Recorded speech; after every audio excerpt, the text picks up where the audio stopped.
Okay, so the ambition is to give you a probably wrong, unsatisfactory answer to this question.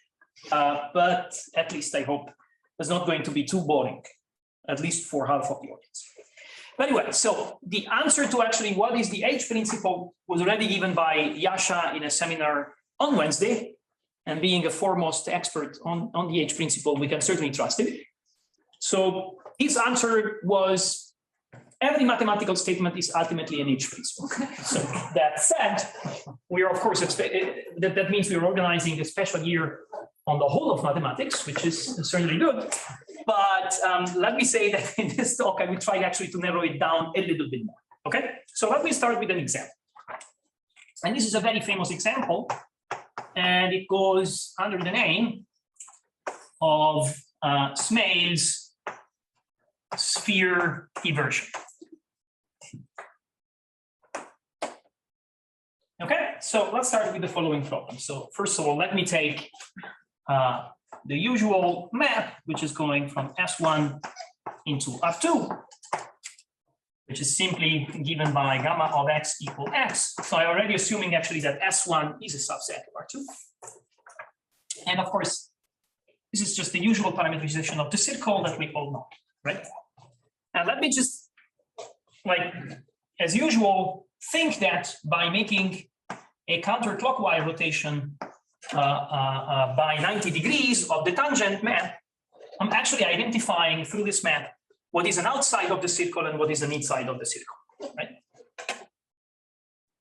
So in particular, let me just enlarge slightly my map and just think actually that I'm having a map gamma, which is going from a subset V into R2, and the subset is the thickened circle.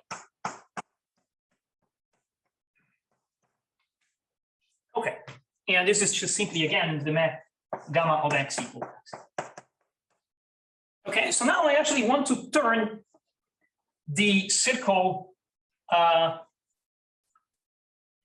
so I want to actually map the outside of the circle in the inside and vice versa, right? So, and there's a very simple map which does that. And the simple map which does that is the map gamma of x equal to x divided by modulus of x squared, right? So this is the inversion, right? So this again is a map gamma, which is going from V into R2, and it's mapping the outside of the circle in the inside and vice versa, okay? And now what I want to ask you is there in homotopy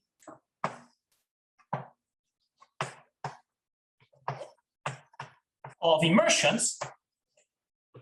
So both maps are obviously immersions.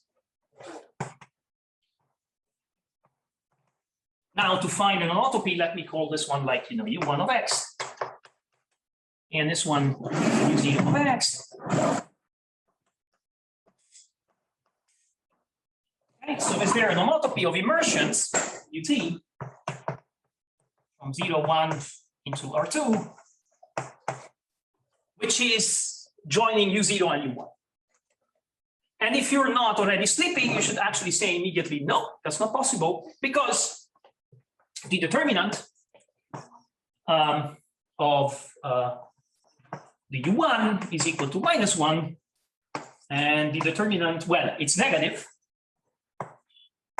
and the determinant of the U0 is actually positive, right? So certainly I can't find a map which is like, passing through all immersions, because somewhere the determinant of UT actually has to be equal to 0. And I'm not cheating over here. I'm not, doing the usual analysis game, like putting some fancy space over here. I really just want a smooth homotopy, okay? So C infinity. Okay, fair enough. So that is actually wrong, but let me then do the following. So let me rectify my situation, and let me actually say that I compose U1 with a reflection on the say on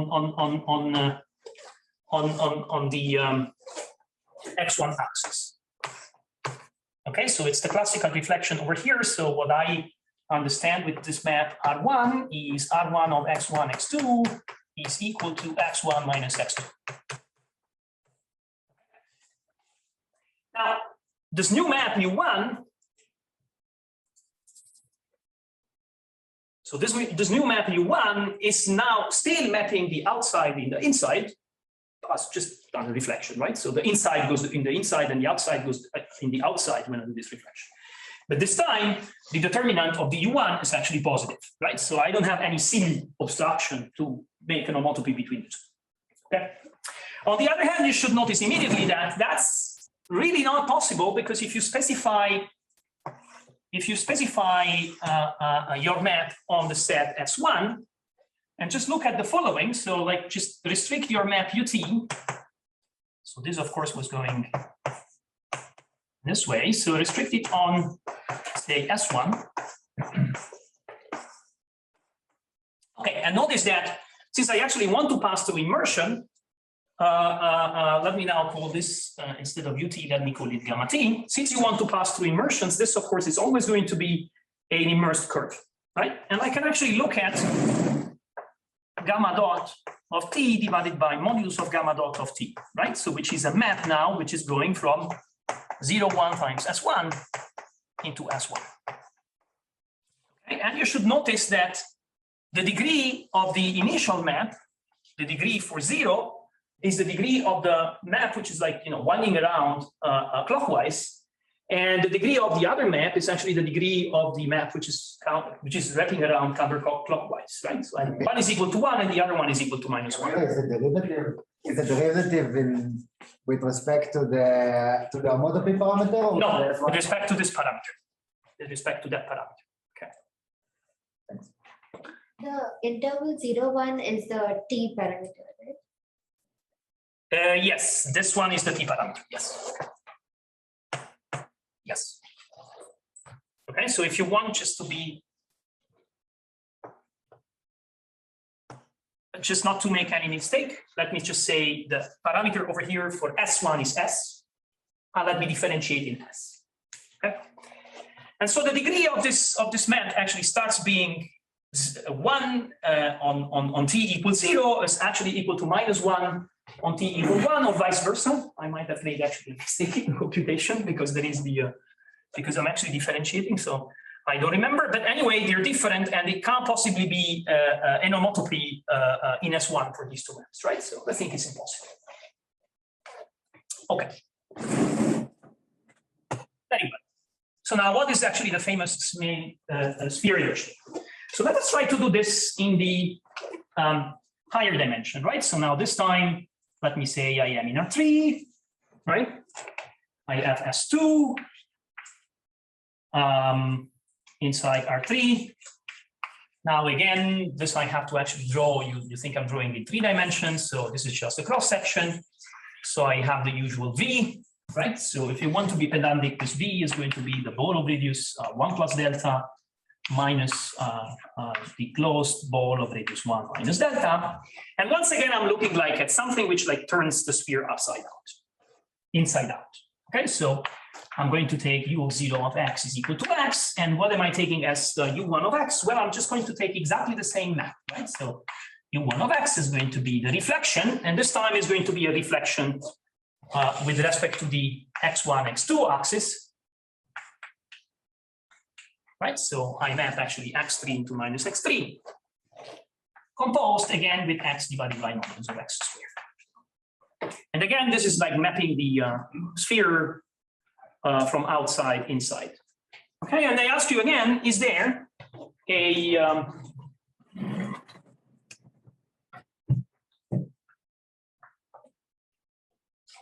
so is there an homotopy of immersions UT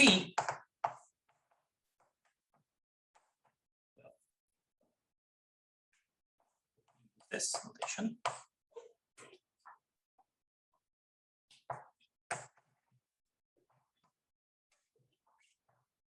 between the two maps?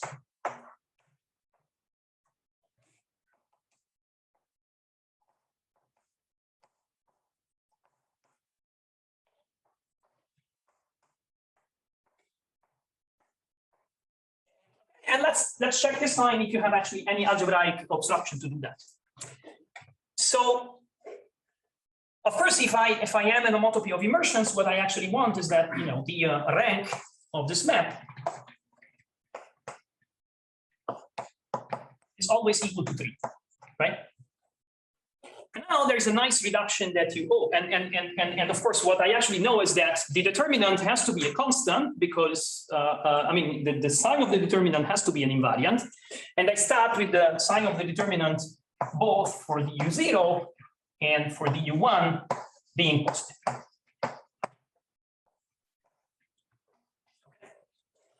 And can I actually connect one map with the other? And well, this time there is no topological obstruction. And one way that you can actually possibly say this, so see if you have a map A in M 3 times 3 with positive determinant. Okay, you can actually associate to this map a rotation in a very canonical way, right? So what you know is that AE1, AE2. I mean, forgive me, people in geometry for putting coordinates, but that's what analysts do. So these 3 vectors actually they span the full space. So let me just take A of E1 and normalize it, and then apply Gram-Schmidt. And find, you know, the I mean, take away the component which is parallel to A1 from E2 and normalize it, and then take away the component from A of E3, which is on the plane spanned by these 2 guys, and normalize it, right? So let me say this one is F1, this one is going to be F2, F3 when I'm applying Gram-Schmidt. And I find actually a triple, which is positively oriented and which is like orthonormal, right? So I assign somehow a rotation to this. And you might immediately actually observe that, in fact, this one is a retraction of M3 times 3 with positive determinant on the space of rotation, on SO3. And now, you either remember your classical algebraic topology, or you open a book and you actually find out that the second homotopy group of SO3 is equal to 0.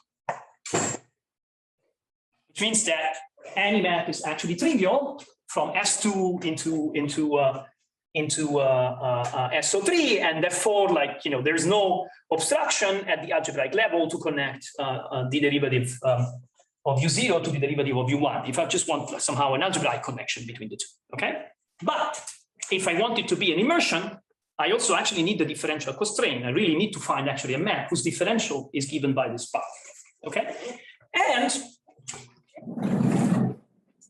the surprising answer, which was given by Smale back, I believe, in the 60s, is that yes, you can. So yes, there is a sphere inversion.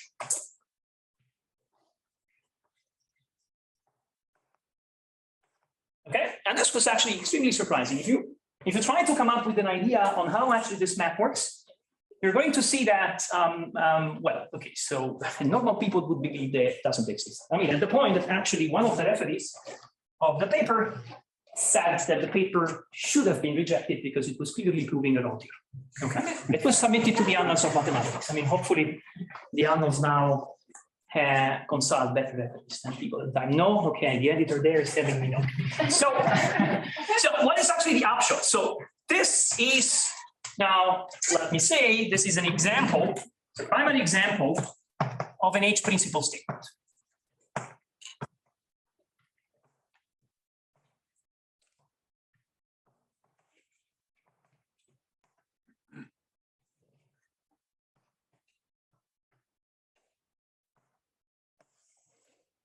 Okay, so how would we actually understand this as an H principle statement? So in reality, I have 2 requirements, right? So for my map, I have the requirements that it is the differential of something, right?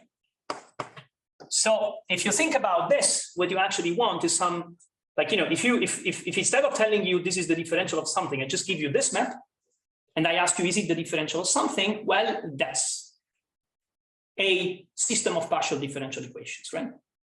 Especially if I am on some, like, you know, trivial, on some trivial domain. So if you're not in a trivial domain, then there is somehow some global constraints, right? So this is a PD, linear constant coefficient. Okay, and then I'm asking you that the determinant of the UT is bigger than 0. Okay, and this is some algebraic constraint.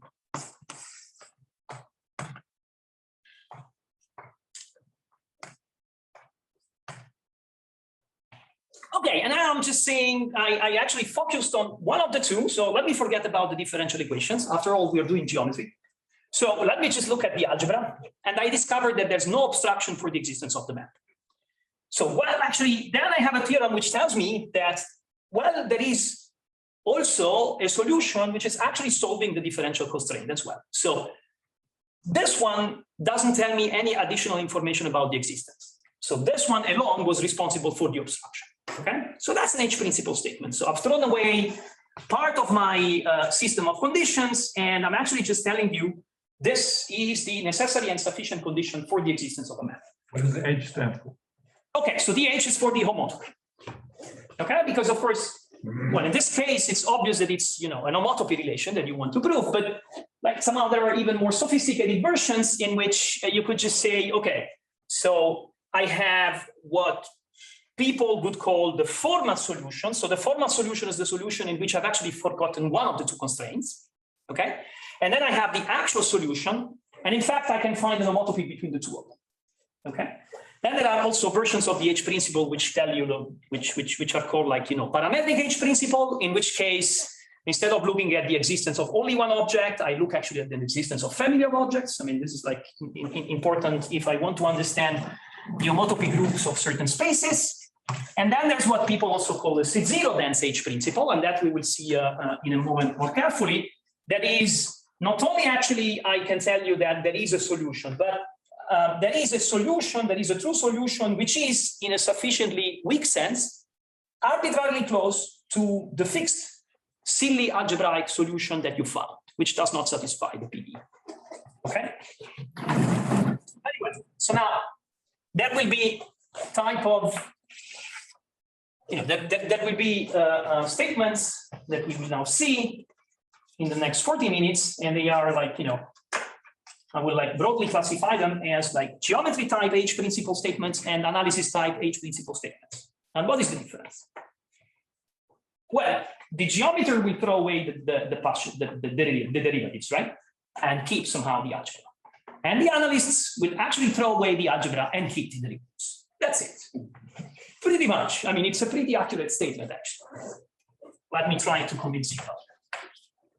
Okay, so now let me like look at a famous new result in the H principle, right? So you actually got exposed to contact manifolds. Already. Okay, so contact manifolds are 2n+1 dimensional manifolds in which there's a distribution of planes which is maximally non-integrable.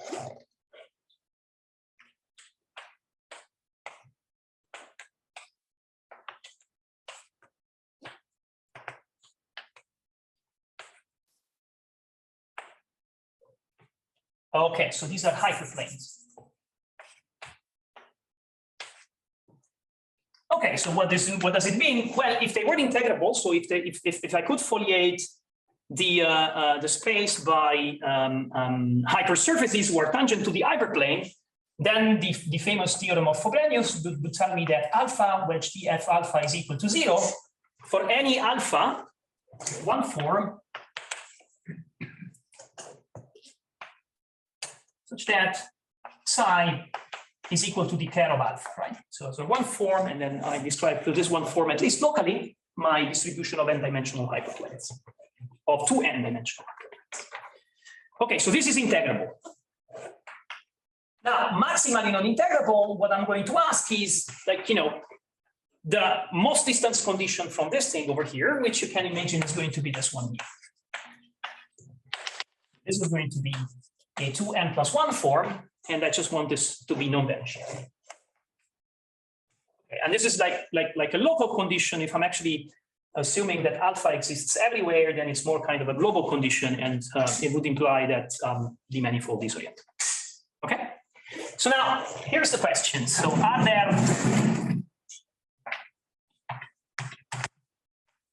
there contact structures in n+1 dimensional manifolds.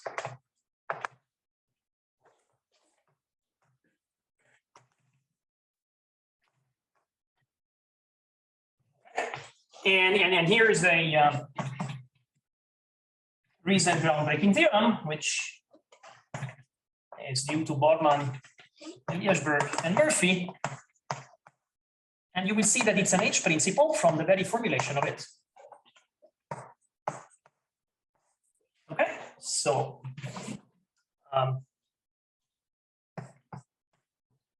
let me just put here the question closed to n+1 dimensional manifolds, and the answer is yes. But more than that, so take any distribution of hyperplanes, and you can actually deform it to a contact structure.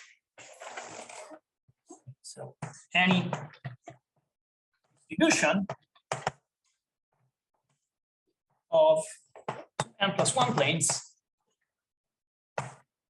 can be deformed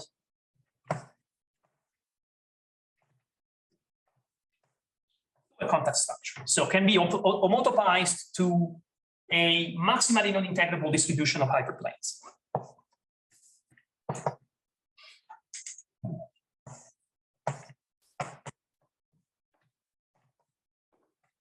Okay, and you see that it's a geometry type of statement in the H principle, because what am I telling you? So just take the two n-dimensional planes.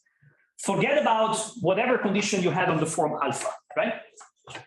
So I've forgotten about the condition of alpha, wedge the alpha, and so on bigger than 0. So I've completely forgotten about, like, the differential of the form alpha.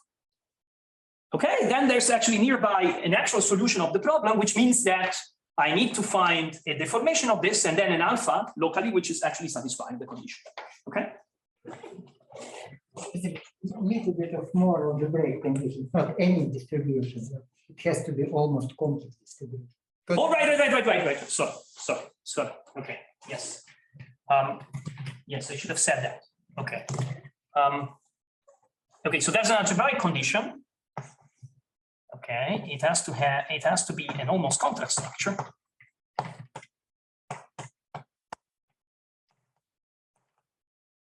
Okay. And of course, what is now the almost constant structure is that there exists an alpha such that the kernel of that alpha is going to be my distribution of planes psi. So somehow you don't actually throw away the alpha, but you throw away the condition on the differential. So throw away whatever condition you had on the alpha.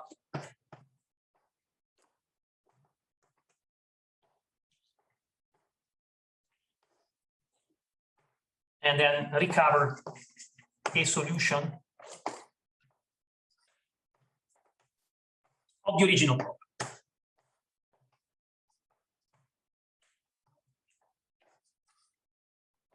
Okay, nearby.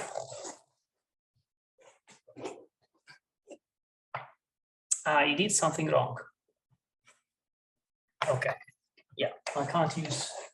You can't use 9 boards unless you use the back. Yeah, I forgot to use the middle one as number 7. Well, okay. It's improved. Okay, so let me now look at another famous theorem. And so this is another famous example of the H principle. And this is also old, and this is the Nash Coefficient theorem.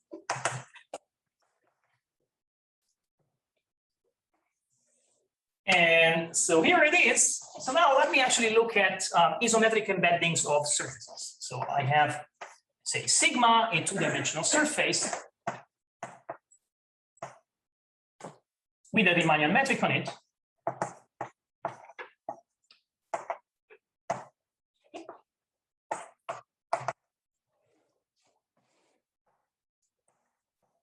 Okay, and I'm asking myself if there is a map U which is going from sigma into R3, which is an immersion or an embedding. Let me just focus on immersions. Okay, and such that the pullback metric, the pullback of the Euclidean metric on sigma is equal to G. let me just say the Euclidean metric is denoted by E, and that metric is denoted by G. Okay, so if you actually look in coordinates when you're trying to solve this system of differential equations.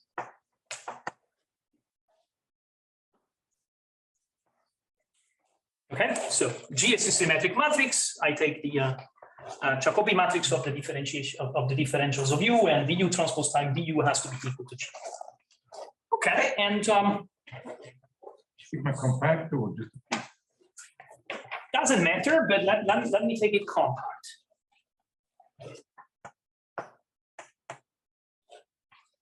Okay, so here's the Nash Coefficient theorem. So as long as you, I mean, you can somehow do it in any dimension and codimension, as long as there is no global obstruction to actually put sigma into your Euclidean space as an embedding or as an immersion, there's actually going to be an isometry.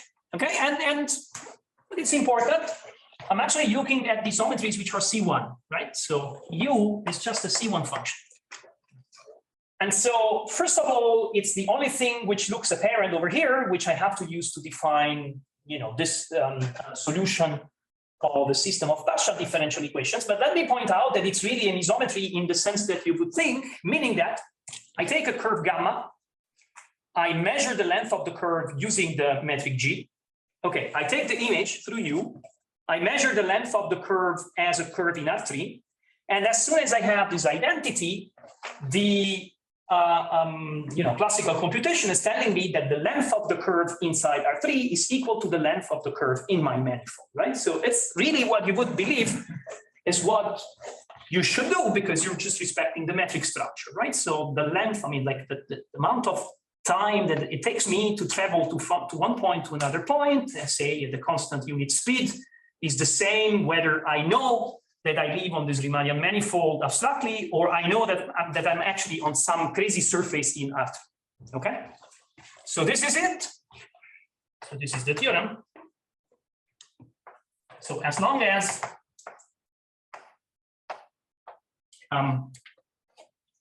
it is possible to find an immersion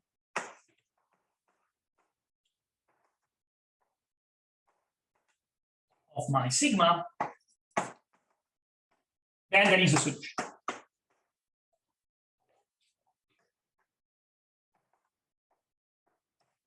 So then there is an isometric embedding. Okay, notice I promised you actually that this one is an analysis statement. And why is that? Because I'm still insisting that it's an isometry.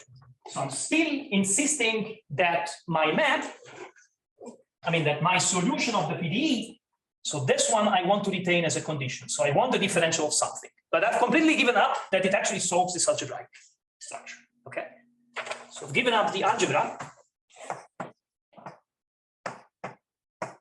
You got two names. In Nash put it in a big dimension. I forget.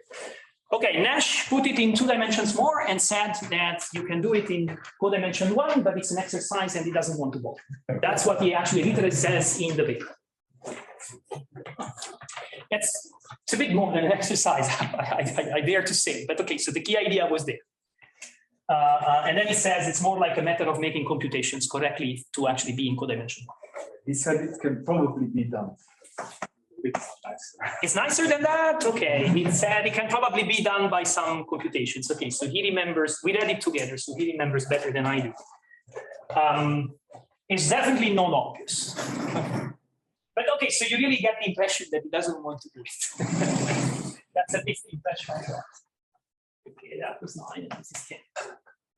Okay, now let me give you another analysis statement, and then I want to analyze in the other half an hour, like, you know, what all these statements have in common. Gee, I don't even have the statement actually, so I'm missing like one from the notes. Okay, well, never mind.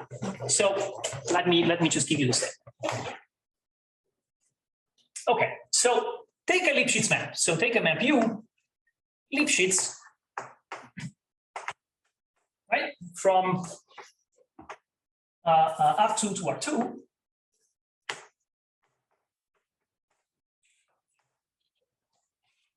And let me tell you the following thing. So the derivative of u just takes two values, say a and b. Okay. So how does this map look like? Well, the map is going to be hopefully affine on some region, right? In which it takes the constant value a. And then hopefully affine on some other region, b, where it takes the value b. Okay. So now you have these two spaces in which these two affine mappies, I mean, like, you know, at the boundary between these two regions, actually the two mappies have to coincide, right?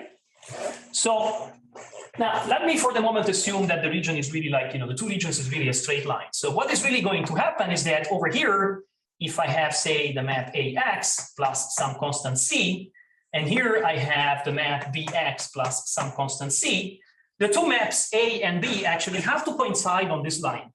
Okay, what does it mean that they have to coincide on this line? It means that they must have exactly the same slope, right? When I actually go into this direction. So on that direction, the restriction of the affine map is going to be like, you know, the graph is going to be a line. It better have exactly the same slope. Because if they don't have the same slope, they are creating a discontinuity somewhere, right? So they really have to coincide over there. So how is that possible? Well, that is possible if and only if, when I take actually this direction E, which is spanning this line, if AE is equal to BE. And this is of course possible if and only if A minus B at E is equal to 0. So A and B must be, I mean, the difference between A and B must be rank 1, okay? Okay, and then if the difference between A and B is rank 1, you do have such a map.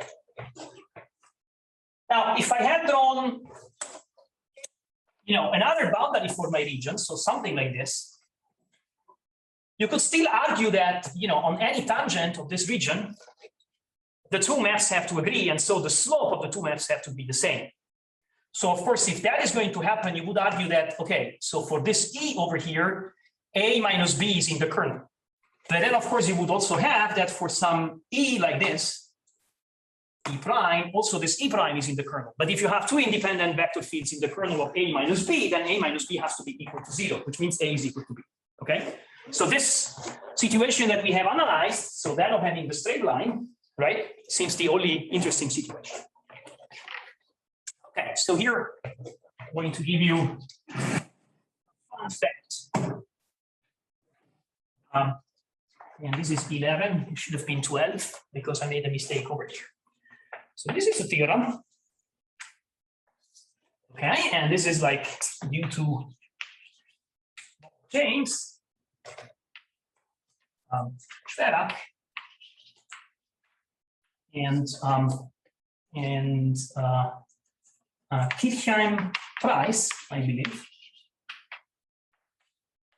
Laszlo, can you remind me? So David is a co-author on the rigidity part, and Miro is a co-author on the flexibility part, right? Or am I The other way around. It's the other way around. Okay.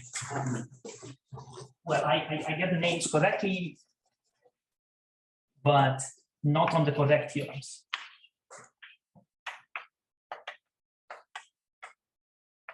Okay. So by the argument above, you would imagine that if I give you a Lipschitz map with the information that it takes these two values, right? So the differential, and the difference between A and B is not rank 1, so it's that's full rank. Well, then the function is affine, right? So either it is constantly A or it is constantly B. Okay, so take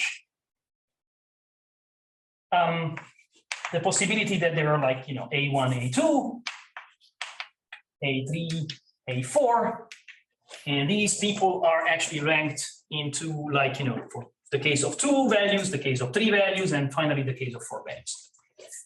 And assume you have a Lipschitz map du. Explain R2. Sorry? 2 dimensions. 2 dimensions. Yep. And you know on this set that the rank of AI minus AJ is always 2. Okay, then U is affine. In other words, the derivative of U takes just one of these constant values. Okay, so what about 5?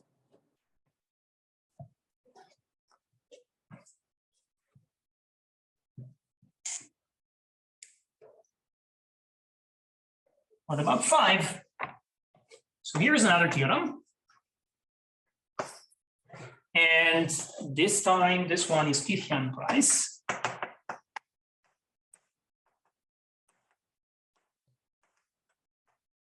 So that exists 5 matrices.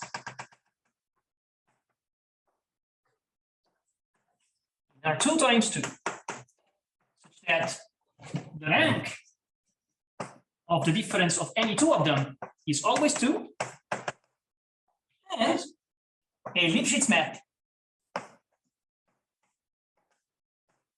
U on R2 into R2 with the following 2 properties.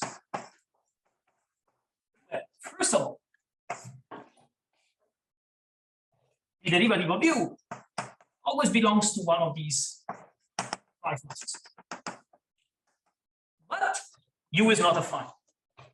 And what does that mean actually? If U is not affine, it means that it has, because of the other theorem, it has to take each of these 5 matrices on a set of positive measures. So let me write it in this way. So the measure of this guy is positive for every I. And so it must be a bloody strange map, right? So it's not going to be a map which is constant somewhere, identifying a region where it is constant, and then it's going to have an interface between some other region, because otherwise that argument is going to tell you that the region is kind of straight. Okay, so bloody weird, right? So it's like, it's taking these 5 values literally everywhere, like, fix any region, and you're always going to see only those 5 values, but at least a portion of those 5 values, right? So it's very fractal. Okay, so what is the punchline of all of this? So the punchline of all of this is that, as surprising as these H principle statements can be in analysis, you will probably have noticed that there is something about the regularity which is going on. So you can't really expect these ones, these H principle statements from analysis, to hold for smooth maps.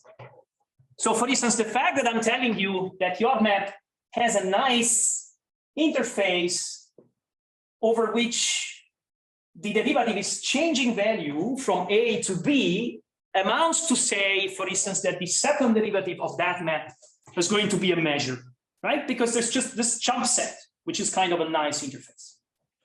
And likewise, even though I've actually not stated the Nash Kuiper theorem in the correct way, so the actual statement of which the theorem at the blackboard is a corollary does have some limitations on the regularity. Okay, and in fact, let me now state the Nash Kuiper theorem correctly.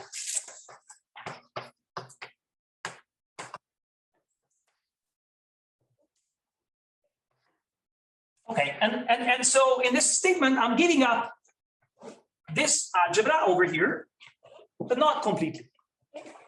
Okay, so the Nash Kuiper theorem actually tells you the following. So assume V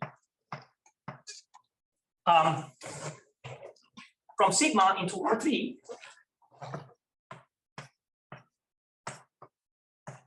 is a short map, a short immersion.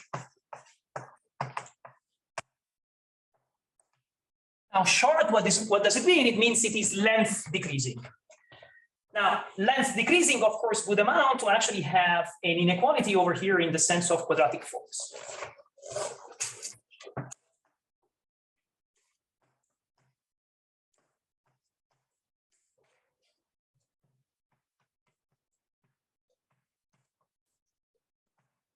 Okay, then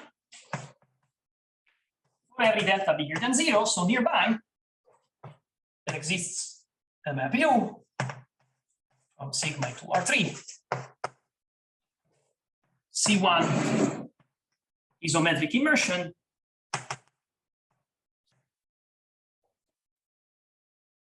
which means, of course, that I'm really solving the equation, but such that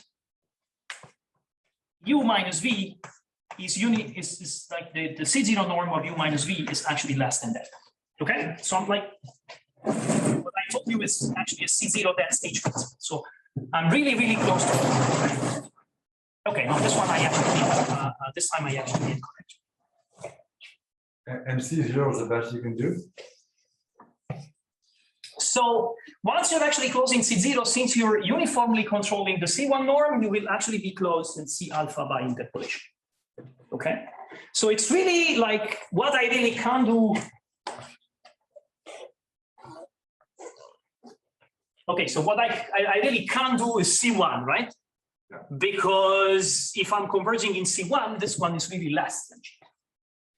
So that's actually interesting, because if you go back to the Colloquium price theorem, what I can actually do is, like, I have, like, this very fractal map, but I can actually make it pretty close to, I can make it actually very, very, very close to any given hyperplane which satisfies a certain set of conditions.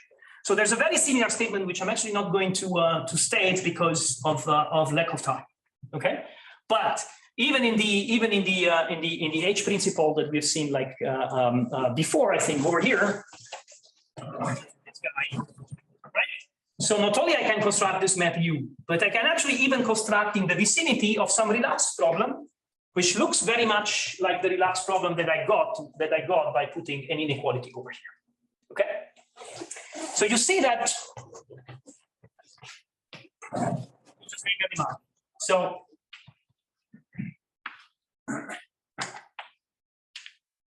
So this theorem gives up the algebra. So it relaxes somehow the algebra, which is an identity to an inequality.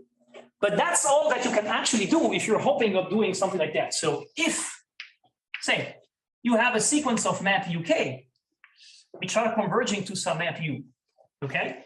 And you know that this UK is a sequence of isometric immersions of the same manifold. Of course, you know that the length of the curves is always going to be the same constant when you have actually fixed the curve. Okay, so then you fix yourself on those curves, you have a sequence of curves which has a certain fixed length, right? And their parameterization is converging to some other parameterization. What can you say actually of the final length of the final curve? Well, the final curve has actually length which has to be less or equal than, right? But it could obviously happen that you're having, like, a sequence of guys which is converging, like, faster and faster, and it has longer length than the final guy. So like this. So if U somehow is C1, in general, by this, it would only be Lipschitz, and this one is a convergence in C0, then you will actually be able to show that you really have this inequality. So it's true that you're saying that, this identity doesn't matter at all, but there is some basic condition that you still remember from it, which is essentially a basic convexity or Jensen's inequality. Okay, so now there's something similar over here.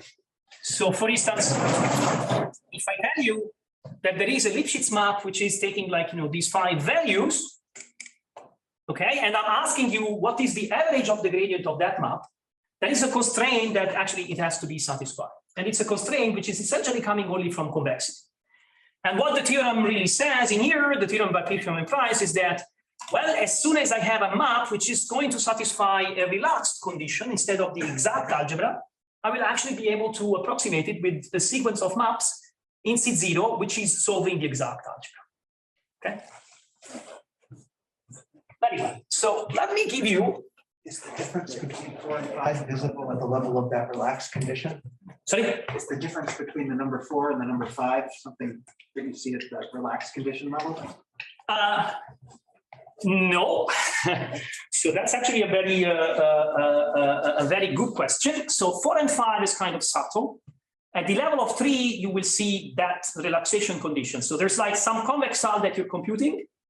And the level of 3, you will just see that the convex hull is empty interior. At the level of 4, actually, the convex hull is there. It has some interior inside, but it's more subtle why you can actually have 4 values, I mean, a map which solves, like, with those exact 4 values.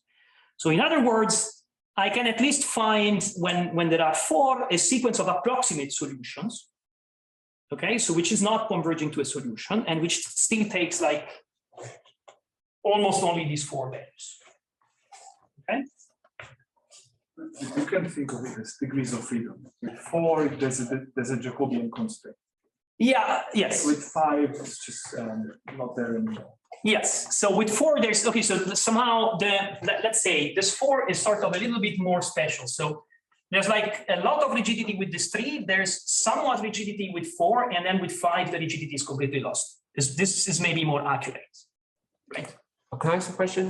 Is this theorem for any 4 matrices or only for those 4? You have the conclusion. No, this is a theorem for any 4 matrices. So give me 4 matrices, say that they are all not rank 1 connected, and give me a map which is taking those 4 values.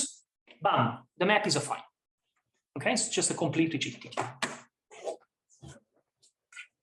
Does that have anything to do with coloring of graphs of planar graphs? Not that I know of. It's, Not that I know of.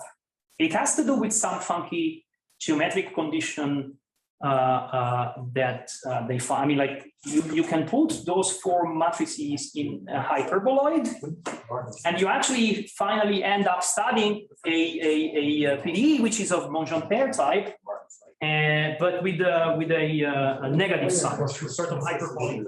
That's the way he proves rigidity. Okay, so let me just give you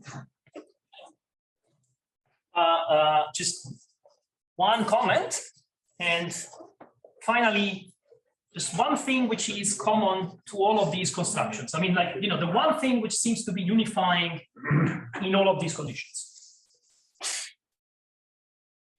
Okay, sort of the one philosophical thing which seems to be common to all of these conditions.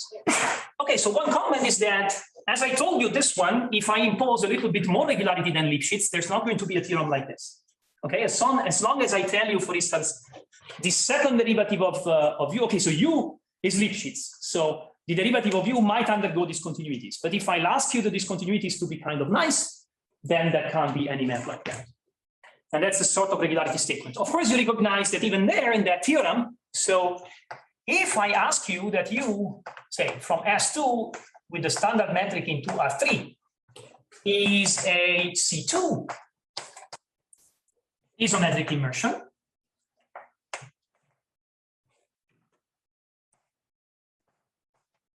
okay, then you immediately conclude that the image of S2 has to be a convex set, okay, because you can compute the Gauss curvature and say that it's non-negative.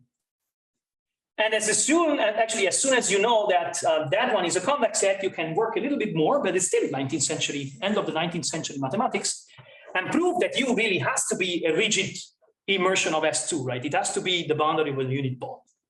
So there's no way you will actually be able to approximate something which is short, for instance, something which is shrinking all length by a factor 1/2, because it would force you to put a convex or a sphere of radius 1 rigidly inside a ball of radius 1/2, which you cannot possibly do. Okay, so even that at the analysis level, there's something going on. You can't simply hope that you're going to get, for instance, a C infinity immersion in that case. Okay, so let me give you a little bit of heuristics.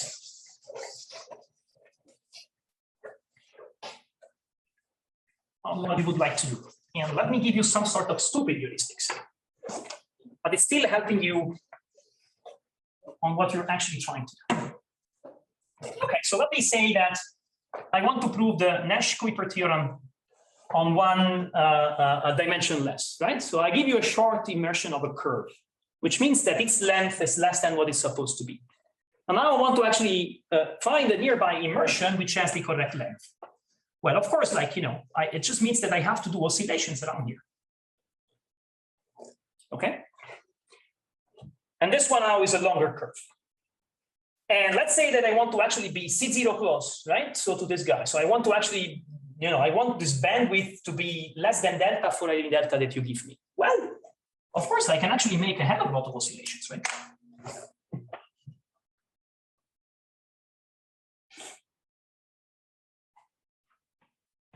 Okay. So let me try to understand this analytically. So let's say I have somehow this U.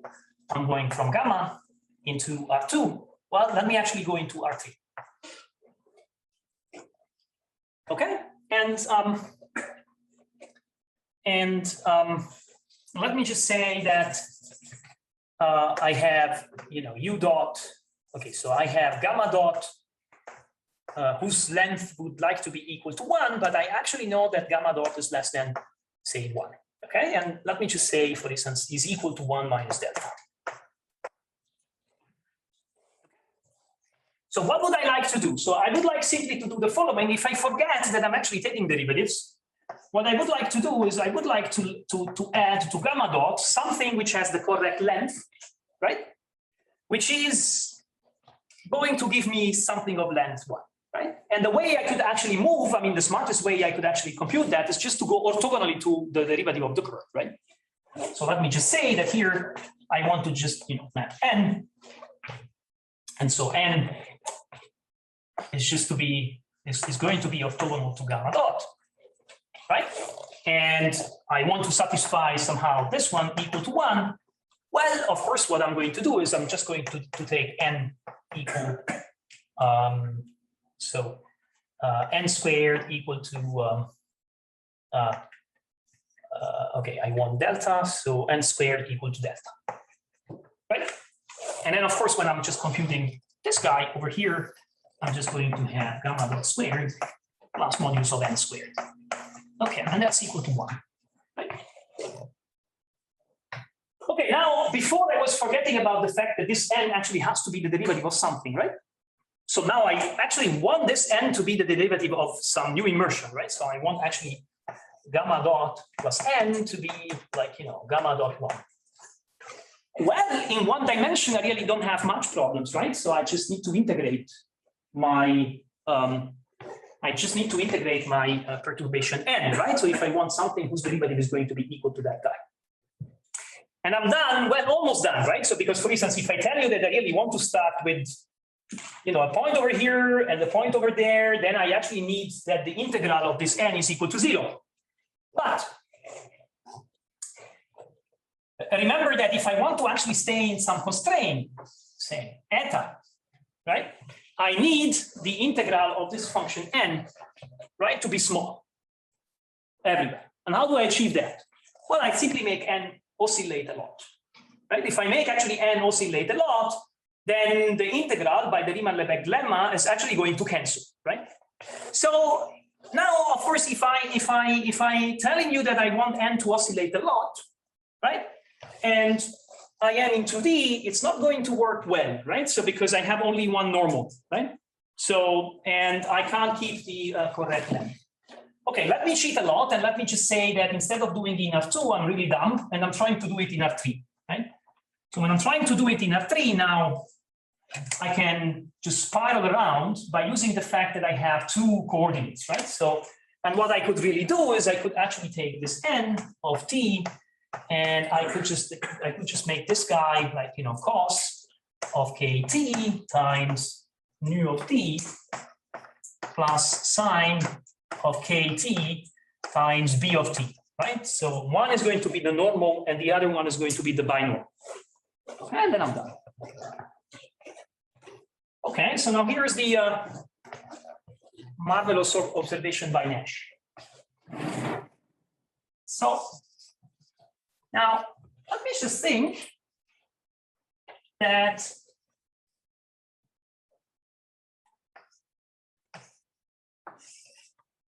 I have a 2-dimensional surface,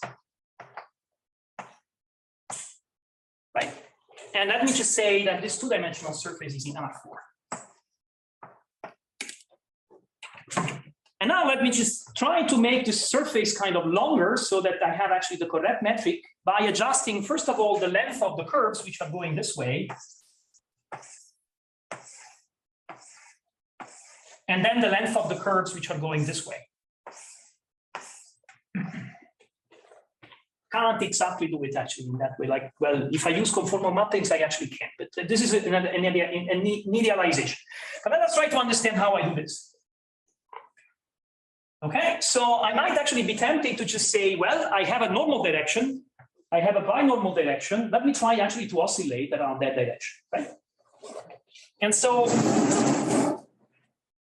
if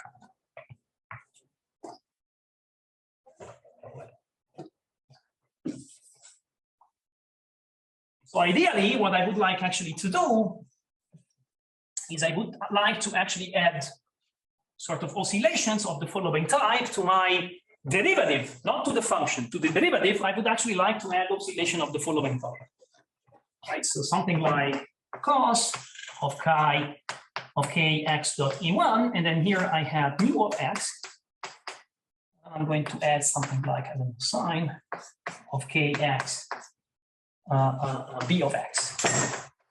Okay, tensor E. So this is like what I would like actually to add to my derivative.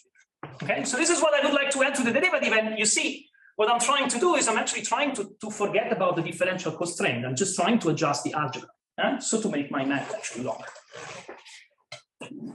Now, since I am not in one dimension anymore, of course, there is no chance that this guy over here is going to be the differential of some.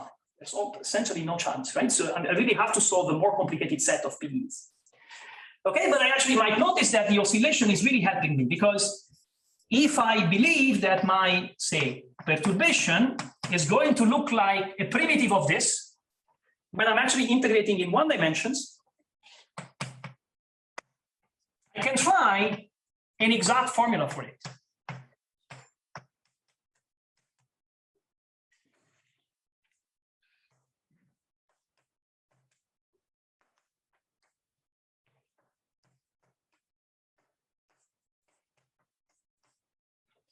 Okay, and you will see that when I'm actually computing the derivative of this exact formula,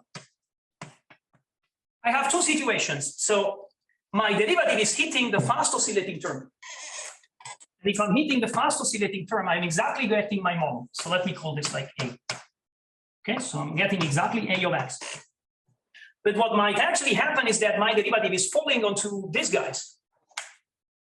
Okay, but then I have this 1 over k.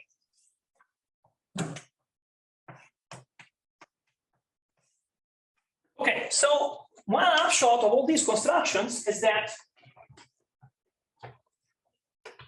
the oscillations are going to help you to take something which is a formal solution, so a solution which has forgotten, I mean, something which was not a solution, right? So a fake solution, something in which I had forgotten about one of the two conditions. The oscillation will actually help you to take something which I would like to have, which is not actually a solution, and transform it into an actual solution.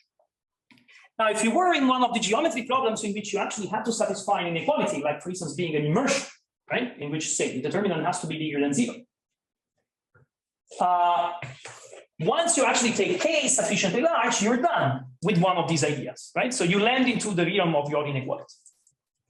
When you're trying to solve one of the analysis problems in which instead of having an inequality, you have actually an identity, this will not be good enough. I mean, this will just tell you that you will have gotten closer to be a solution, but not quite a solution. Okay, so then you actually have to set up an iteration, okay, in which you're making this perturbation like infinitely many times, and in the end, it's actually lending you to your final solution that you want. Now, that said, so one of the challenges of this type of problems is actually to recognize when some of this type of, when these type of constructions are possible. So for instance, if I'm trying actually to produce a C2 isometric immersion, which is arbitrarily close to a short immersion, that is certainly not possible, right? So because we have this convexity obstacle. So there's a set of techniques that you can study and which kind of give you some plausibility whether this type of construction is possible or not. But ultimately, there's unfortunately a whole lot of bothering details which are different from problem to problem. And so it's hard actually to pinpoint, like you say, a very general theory which is kind of capturing all possible constructions. So what actually is the situation is that there's a toolbox, so some methodologies that you can try to apply and which also help you to get some kind of intuition whether an H principle statement is correct or not, okay? And of course, when I'm saying just an H principle statement, it's important that you're shooting for some H principle statement in which you have decided to ignore a certain part of the equation. So if you've made the wrong decision, there actually might be an H principle statement. It's only that you shouldn't ignore that part of the equation. Maybe you should ignore something else. You know, maybe you should ignore only a subset, or maybe you should ignore an altogether other part of the equation. Okay, so I can't even tell you exactly how you're actually looking for the H principle statement that you want to do. Okay, so that's why we have one special year, I guess. Thank you very much.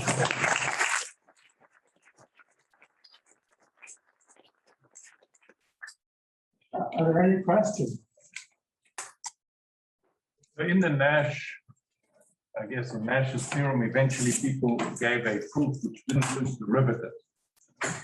Do such methods jive with your H principle?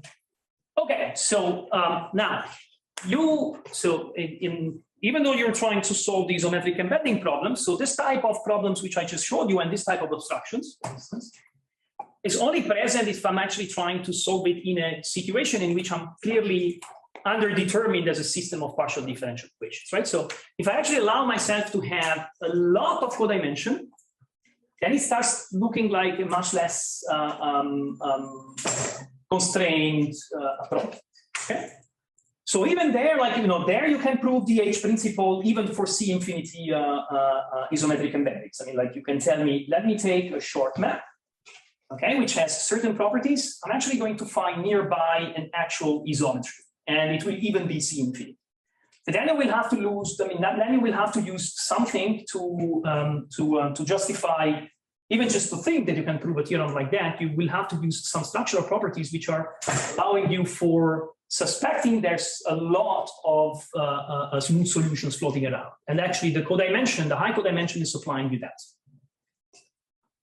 If you try to do something like the Nash Kuiper, you're going to lose derivatives for sure, right? Because as soon as you're C2, you have this obstruction.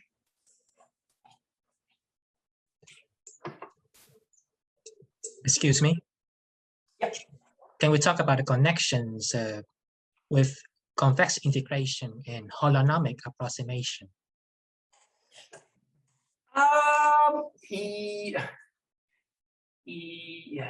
Yes, well,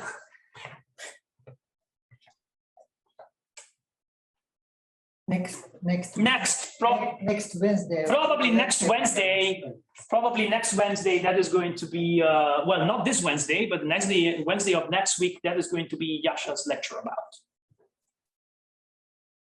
Okay.